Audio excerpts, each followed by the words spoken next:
Hello everyone, my name is Garrett Hill. I am the World Skate Head Judge for Skateboarding Street.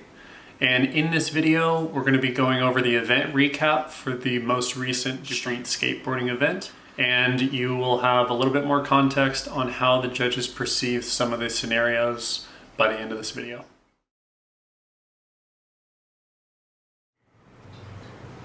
Going into Dubai, we knew that we needed to provide as much context as possible regarding the judging process and the judging criteria. So we released a lot of videos and I created a presentation that went in depth into exactly what we were looking for to give the skaters and the coaches as much information as they needed in order to put together a cohesive strategy.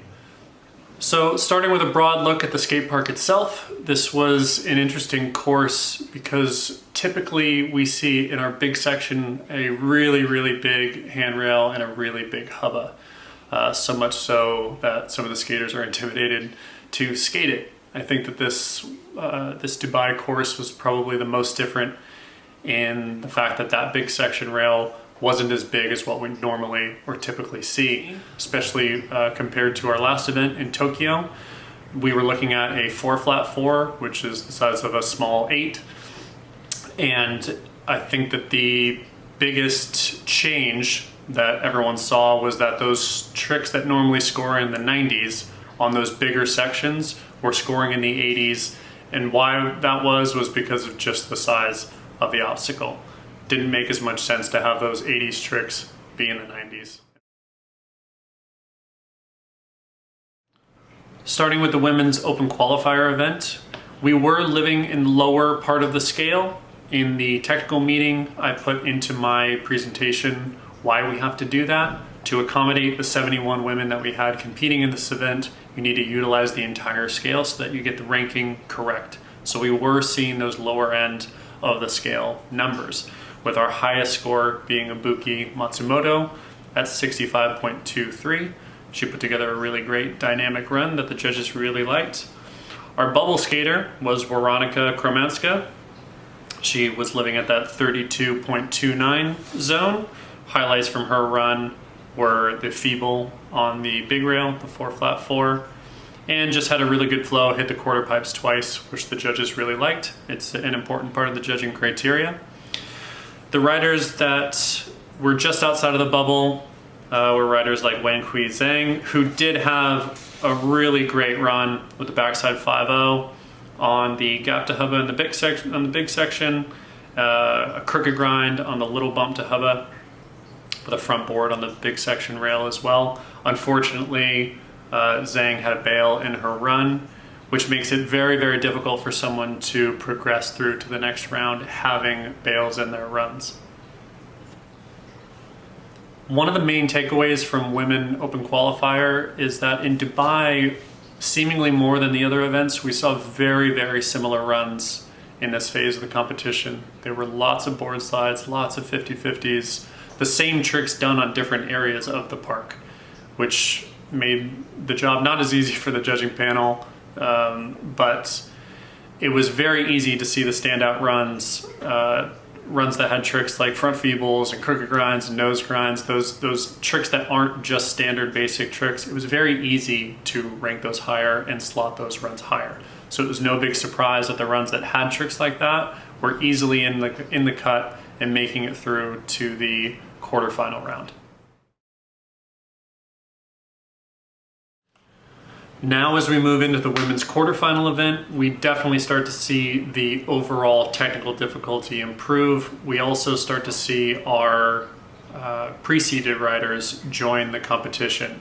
And normally when that happens, you see an overall rise in technical difficulty because the quality of the skating is just definitely getting better and it's definitely rising up.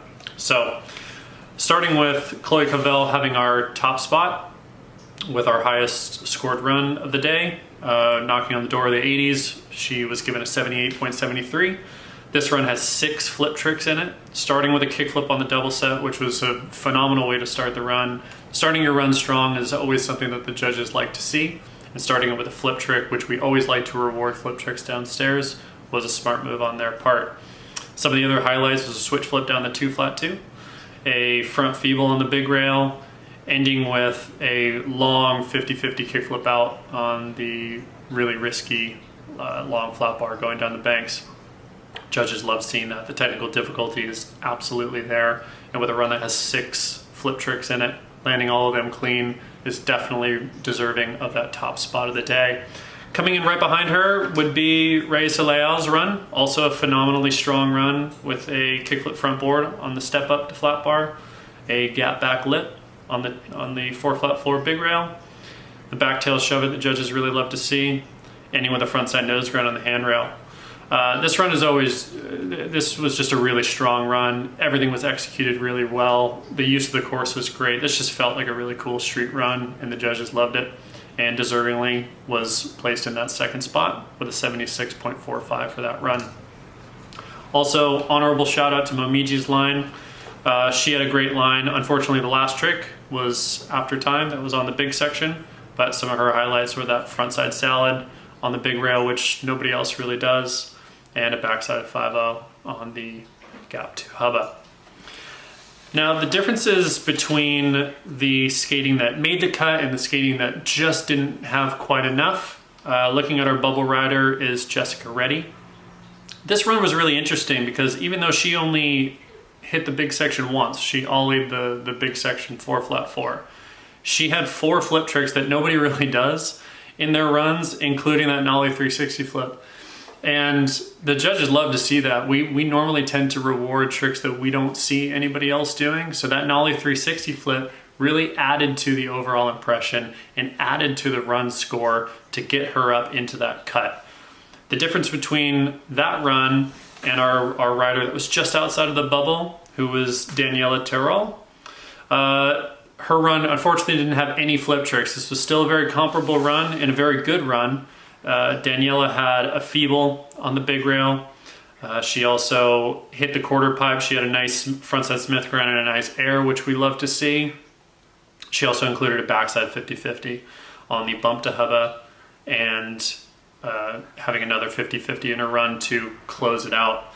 So there was not only a little bit of repetition here, but the fact that she didn't have any flip tricks at all was what the judges were looking at when deciding where to score to rank that run.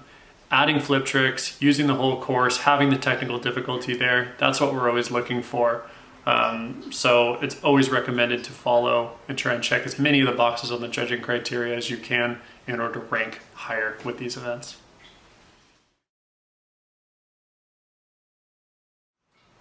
Now, as we started the women's semifinal round, this has been completely different from what we've experienced before, as we had a weather contingency. We weren't doing single tricks for the semifinal round, which we've never really seen before. So that means that we really had to nitpick and focus on the runs and really focus on the judging criteria to pick which runs we're going to move forward into that finals round. Just like Qualifier, we keep with Covell and Leal and those top 2 spots, followed very closely by Kui, who had a great run as well.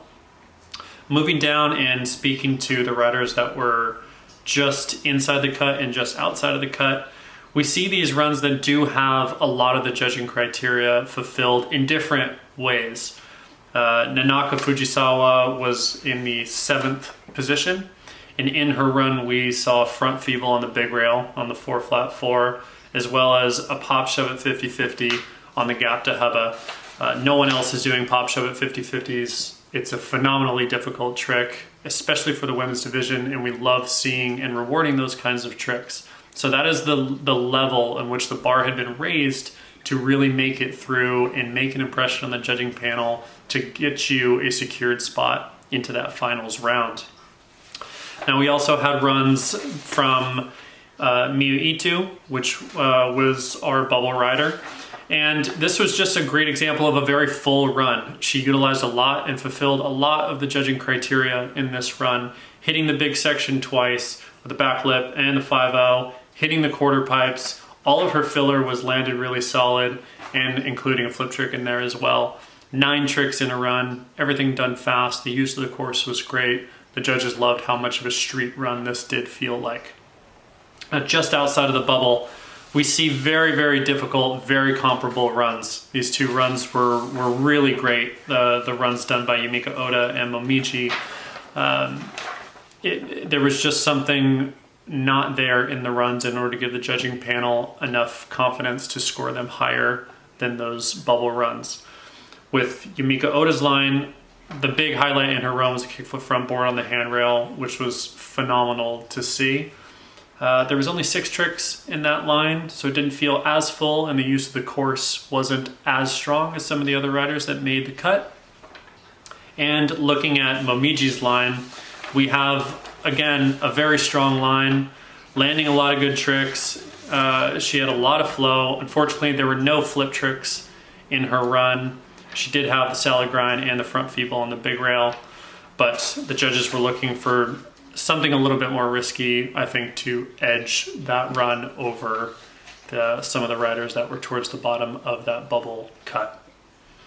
Either way, it was very exciting to watch. The level of difficulty that got raised from the quarterfinal to the semifinal was substantial, and it was a very enjoyable process to watch the whole thing go down.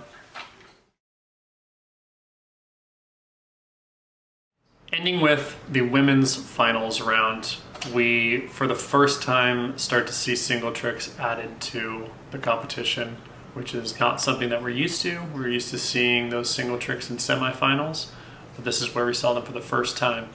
And we empathize with the skaters in the sense that they needed to skate 2 competitions in one day, so we weren't surprised to see the level of bails going into that single trick section in the finals. Now, as I had said earlier, we had adjusted the overall trick ledger and cheated some of those scores down.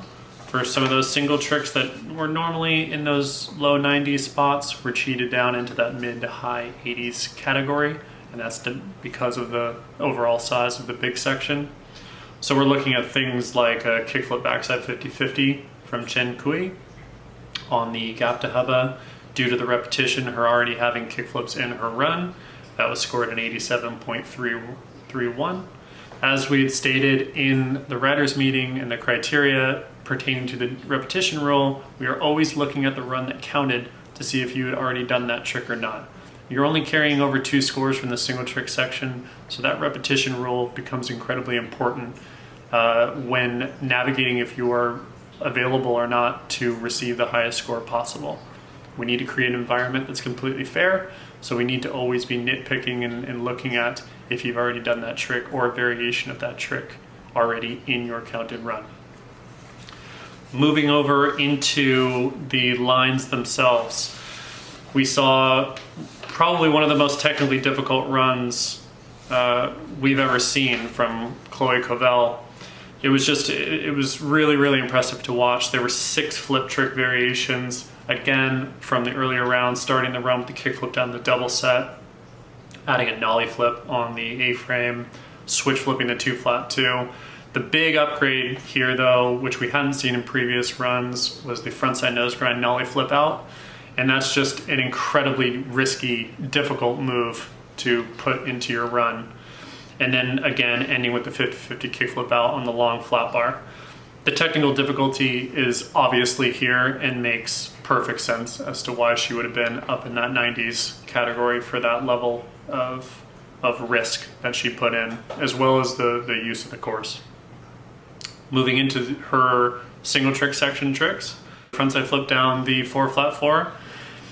We love to reward flip tricks downstairs. I say it at the beginning of all these competitions. We will reward you if you flip your board down the big section sets. A lot of them are really big. Even the ones that aren't as big, it's still incredibly risky to do a flip trick. So always important, if you can and if you are able, to implement a flip trick down the big section if you are in need of a lot of points.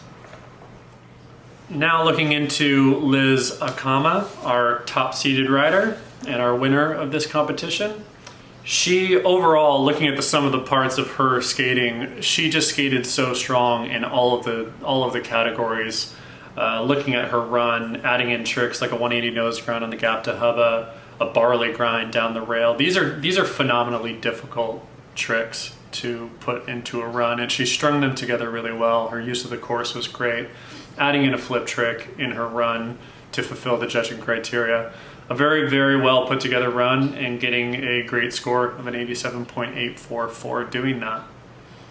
Looking at her single trick section, she did 2 tricks that we never really seen before. We do not see front feeble front 180s out on big rails, so the judging panel loved seeing that, as we always love seeing tricks that we normally don't see. Those are always going to get cheated up because of that. And rounding it out with the 270 lip slide, getting a 93.17.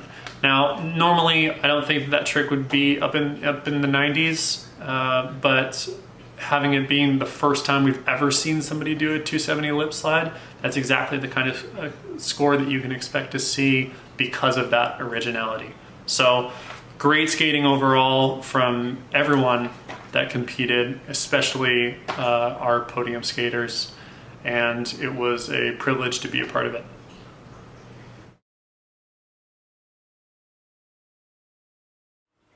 So to wrap things up, the most important takeaways I think from this competition were how important it is to focus on understanding the judging criteria, what we look for, what we like to see, and what we don't like to see.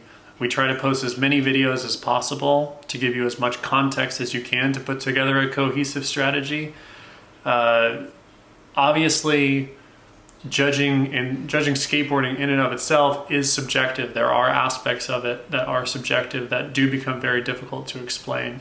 But it is WorldSkate's initiative and my initiative to continue to work and evolve skateboarding judging and making it as easy to understand as possible, so that the closer we move to Paris, the easier it is to understand what the judges are looking for.